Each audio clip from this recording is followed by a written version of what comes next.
In reference to this video, I have chosen occupational prestige within the United States. I will demonstrate this by using a triangle diagram to illustrate the different types of occupational prestige.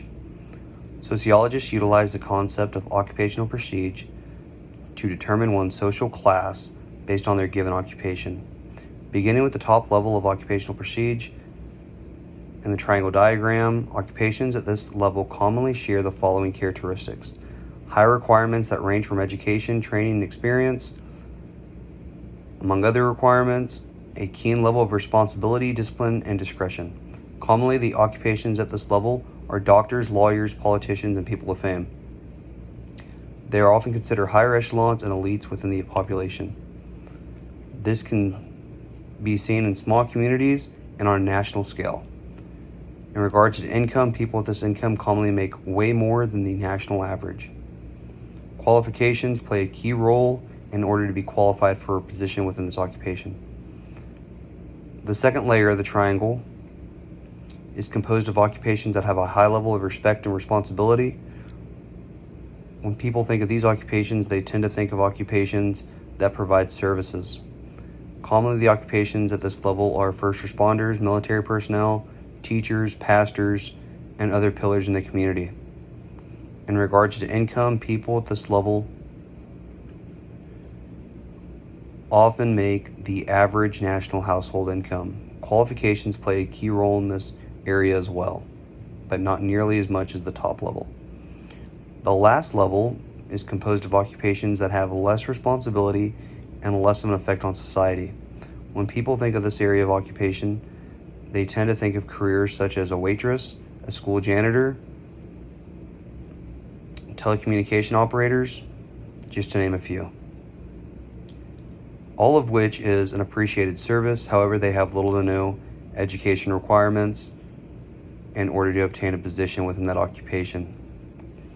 In regards to income, people at this level typically make below the average national household income. When examining social stratification, one will find multiple correlations among factors and characteristics. As mentioned above, each level has a social and a financial influence based on the occupation.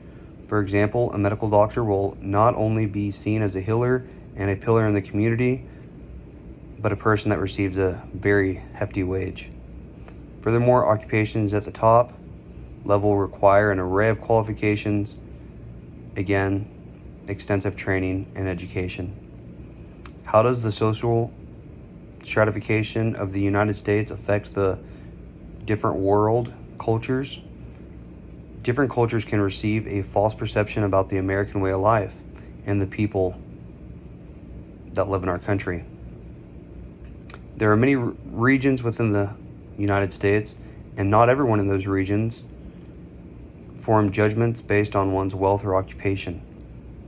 It is often formed on their characteristics and the way they treat others. How does social stratification influence cultural differences? It can influence cultural differences by creating biases between individuals and groups without taking the time out to know the people and study their culture.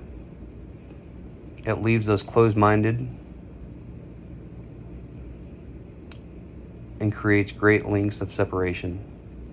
Imagine if everybody lived like this in the United States. Would it be beneficial or harmful? I believe it would be extremely harmful because it would aid in the growth of separation among our society. People will be less likely to form relationships with others. What could the United States learn from developing worlds about the inequalities caused by social stratification? That it is a problem and we need to address this problem as soon as possible on all levels. People need to be judged not on their occupation and status, but on the status of their characteristics, personalities, and their traits. Thank you.